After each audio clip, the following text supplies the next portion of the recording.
సాతాను మనల్ని ఆ రాంగ్ ట్రాక్‌లోకి తీసుకెళ్ళడానికే ఎన్ని రకాలుగా మన మీద ప్రెషర్స్ అప్లై చేస్తాడో, మనకి యోబు గారి జీవితం మనకి ఎగ్జాంపుల్‌గా కనబడుతూ ఉంటది.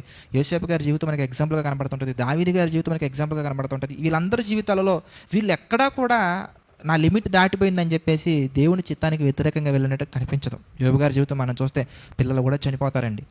ఫ్రెండ్స్ కూడా అవమానకరంగా మాట్లాడతారండి. భార్య కూడా వచ్చి మరి నువ్వు ఇంకా యథార్థతను వదలవా, నువ్వు చావు అని మాట్లాడుతున్నట్టుగా మనం చూస్తాం. కానీ ఆ పరిస్థితుల్లో కూడా యోబు గారు ఎలా నిలబడ్డారంటే, నేను దుష్టత్వంలోకి వెళ్ళకూడదు, రాంగ్ ట్రాక్లోకి వెళ్ళకూడదు, దేవుడు చూస్తున్నారు అని ఆ పాయింట్ కరెక్ట్గా మైండ్లో ఫిక్స్ చేసుకున్నారండి. క్రైస్తవులుగా మనందరం కూడా బలంగా నమ్మాలి. బలంగా మనం హృదయం అనే పలక మీద రాసుకొని ప్రతి క్షణం కూడా మనం ఈ పాయింట్ని మనం మిస్ అవ్వకుండా వెళ్ళగలగాలి. ఏంటి ఆ పాయింట్? ఎందుకనగానే దేవుడు చూస్తున్నారు, దేవుడు చూస్తున్నారు, దేవుడు చూస్తున్నారని బోధించటం కాదు, బాధల్లో కూడా ఆ విషయాన్ని గుర్తుంచుకోవాలి. ప్రకటించటం కాదు, ప్రవర్తనలో కూడా మనం చూపించగలగాలి. అలాంటి పరిస్థితి